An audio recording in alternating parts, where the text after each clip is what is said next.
mga lalagyan natin. Ito, Nurture spring, tapos pitzel para pang salin natin dyan.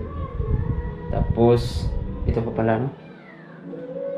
Salaan pala para malinis ang ating pulot.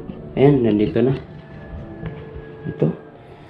Ayan, nandito na nga yung mga maliliit na langgam maliliit ang nalanggam tawag namin ito dahil ang langgam sa amin malalaki. Pero may isang problema ako dito, guys. Yung aking stand ng GoPro nandun sa lalagyan nila dyan. Ang nangyayari, pipigain lang natin to, tapos ipapakita ko sa inyo yung natin ang tawag nito, kung sa tingin natin ilang butin ng tanduay ang laman. Ayun, bango. Kailangan kong mag-sombrero, baka malagyan pa ng buhok pa, no? Pipikain ko lang yan, tapos mamaya konti update ko sa inyo kung matapos na akong magpiga. Maliliit na langgam ang tawag namin dyan, dahil ang langgam sa amin malalaki at lumilipad. Ang langgam sa Tagalog gumagapang pa. Langgam sa Bisaya lumilipad na. Ito ba, guys, kung aabot ba to ng kalahating ganito, 5 liters. Sana aabot to ng kalahating 5 liters, 2.5 ba? 2.5 liters ba? 2.5 liters lang sana. Kumbaga 2 litro ng coke at kalahati. Sana. Iwan ko ba kung ilan laman na buti ng tanduay kung 1 litro. Ilang ganito ba? Ganito kasi ang lalagyan ko Tapos ang benta namin yan 500 per lapad ng tanduay. Pakita ko sa inyo. Pero sa pagpiga ko niyan, nagsapin ako naglagay ako ng plastic sa aking kamay. Huwag lang tayo medyo malapit pagka magsalita. Baka sabay ng iba madumi.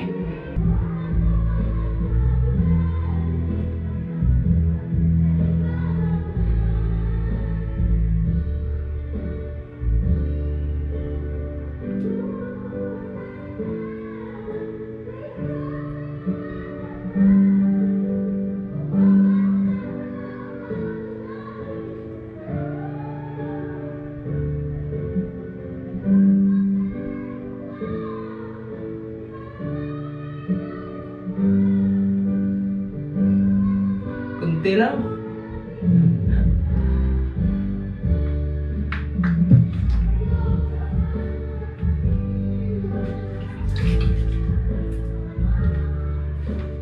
Kunti lang, guys. Hindi to aabot ng siguro 2.5 liters.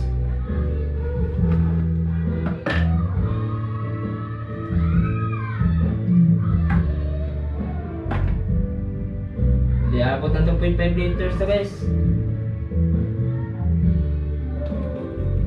Sana walang butas. Wala, hindi aabot ng 2.5.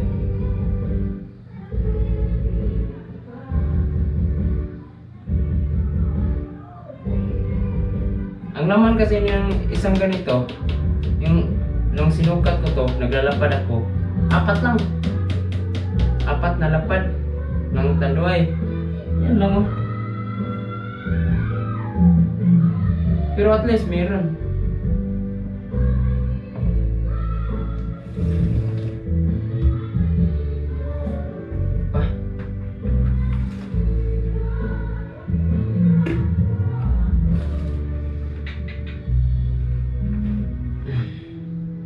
Pero okay na din to, guys. Kaysa wala.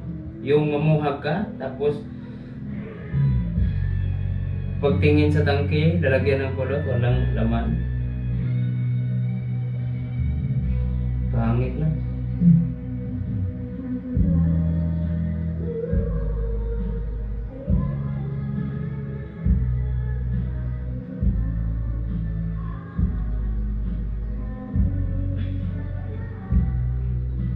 Dami pa. Gagamitan natin ng magic sandok.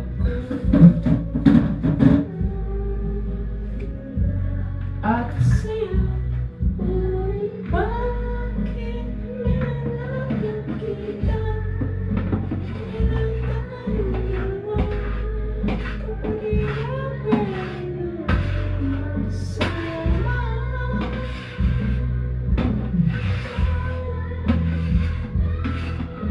ito, abot pa ito ng isang lapad.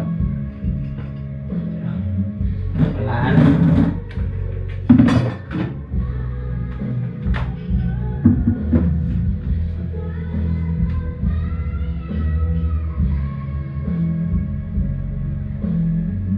Gagamit ko pa pala ito, guys.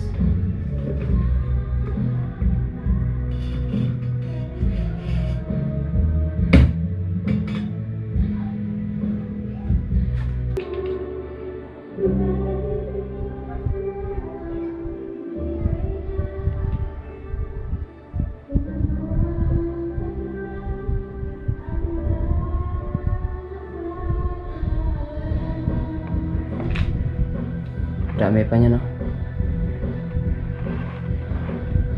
Yung iba, marami nagtatanong kung paano ba malaman kung pure ba o hindi ang pulot. Para sa akin, madali lang malaman. Sa bango ng binili mo, kung walang amoy yan, kung amoy asukal, mangangamoy asukal kasi pagkagawa ng tao. Mangangamoy asukal yan. At saka yung mga bula-bula naman, kahit hindi pure na pulot, may bula-bula pa rin yan. Artificial na pulot, yan din yung mga bee farm, may artificial na pulot sila. Gawa tulad ng sa bee farm talaga, pagka wala ng flower season, hindi na namumulaklak yung mga tanim nilang mga bulaklak. Flower farm, ipaparehas nila kasi may flower farm sila, tapos lalagyan nila ng mga bee farm. Ganyan, magkapareho yan sila. Kung may flower farm, may bee farm din sila pagka may flower farm. Kung wala na bulaklak yan, gagawa sila ng mga asukal, liquid, pinapasip-sip nila, kaya natatawag namin yung artificial honey. Yan, dahil hindi na purong honey, hindi na galing sa bulaklak eh. Pinapakain lang nila. Kumbaga pinapaamo nila at pinapakain nila. Inalagaan na nila ba? Hindi tulad ng wild na sariling sikap talaga ng mga bubuyog. Para sa akin naman, pagka ang pulot na ganito, guys, ito, kunti lang eh. Ayan. Ito naman, kung sabihin yung may halong tubig, yung pulot, mag-iiba ang kulay. Medyo, iwan ko ba? Hindi sa makikita nyo na sobrang linaw ng pulot, may tubig na. Hindi. Basta, ipaagos nyo lang yan. Pagka paagos nyo sa baso, kundi sa pitsil, sa lalagyan, ganyan nyo, ipatagas nyo. Pagka may halong tubig, malakas ang tunog. Tunog tubig. Pagka ganyan nyo, alam nyo yung tunog ng tubig, ganyan. Pero kung purong pulot, medyo konti ang tunog na maririnig nyo. Lalo na pagka marami ng pulot ang nasa ilalim ng baso, sa ilalim ng lalagyan nyo, wala nang tunog yan. Kahit itaas nyo pa ang pagpaagos nyo, pagpatulo nyo, walang tunog talaga yan pagka purong pulot. Kung basihan nyo lang ay ang kulay at ang evaporation, mga bula, kahit mga gawa ng tao talaga, may tunog pa, may bula pa rin yan. Isa lang sabi ko guys, pagka bibili kayo ng pulot, tiwala sa nabilhan nyo. Marami naman eh. Marami naman eh. Sa Mindanao, marami. Kahit saang lugar sa Pilipinas, Visayas at Mindanao, grabe mamuha ngayon. Sa Luzon, sa Manila, Luzon, sa ibabaw bahagi ng Pilipinas, wala gaanong pulot. Kahit gaano kataas ang summer, kaunti. Ang maraming pulot dito sa Pilipinas, Visayas at sa Mindanao. Ang pinakamarami talaga buong taon, Mindanao, dahil mas mataas ang init nila. Wala ganong ulan sa kanila pagka walang bagyo. Tapos tiwala sa nabilhan nyo.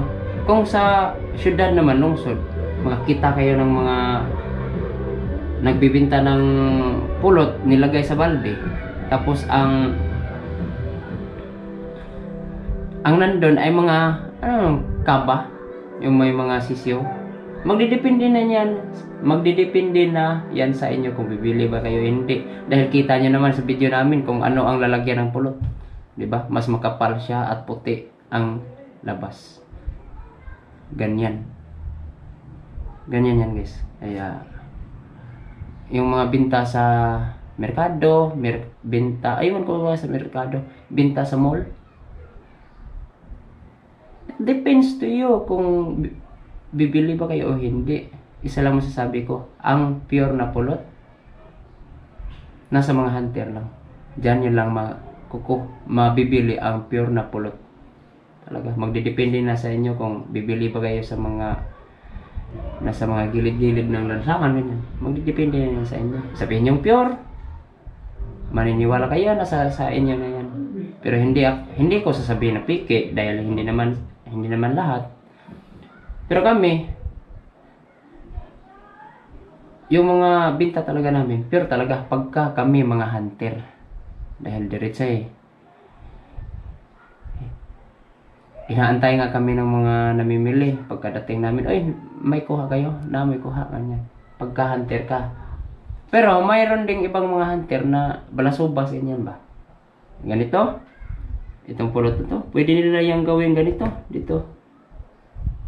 Kung saan banda ang pulot, dadagdagan nila ng tubig. Hindi niya na malalaman yan. Kahit ako, kung lalagyan ko to ng tubig, hindi niya na malalaman na may tubig. Kasi, hunter ako. Kaya ganyan. Pero ako, 17 years, hindi. 18 years na akong namumuhag. Kasabay ko pa si Papa. 18 years na akong namumuhag. Wala naman nagreklamo. May isang pagkakataon. Pero wag na nating, yan. Sila lang yung may depektor eh. Kaya nagkaganon.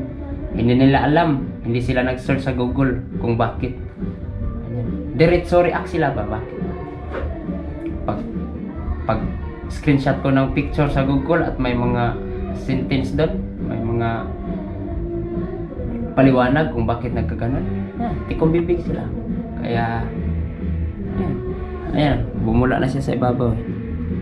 Ibig sabihin niya, nag-evaporate pa yan. Nag-evaporate na yan. Yung mga bula niya sa ilalim, umapaw na dito.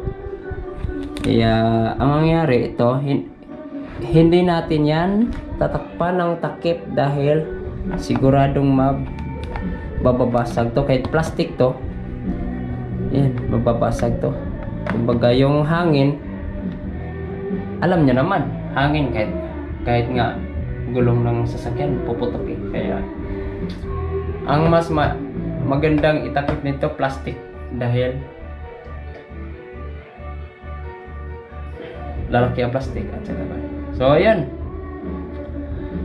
isa lang masasabi ko talaga sa inyo, mamimili, mga suki natin dyan, kahit sa ibang lugar, kung mamimili kayo, bibili kayo ng pulot, doon na kayo sa mga hunter. Mas lahatin natin dito tayo sa percent, 95% puro ang mga pulot galing sa mga hunter ng pulot pukyutan. Kaya doon na kayo. Kahit hindi sa akin, marami kami guys. Yung iba hindi lang nag-upload ng video, kumbaga hanap buhay lang nila.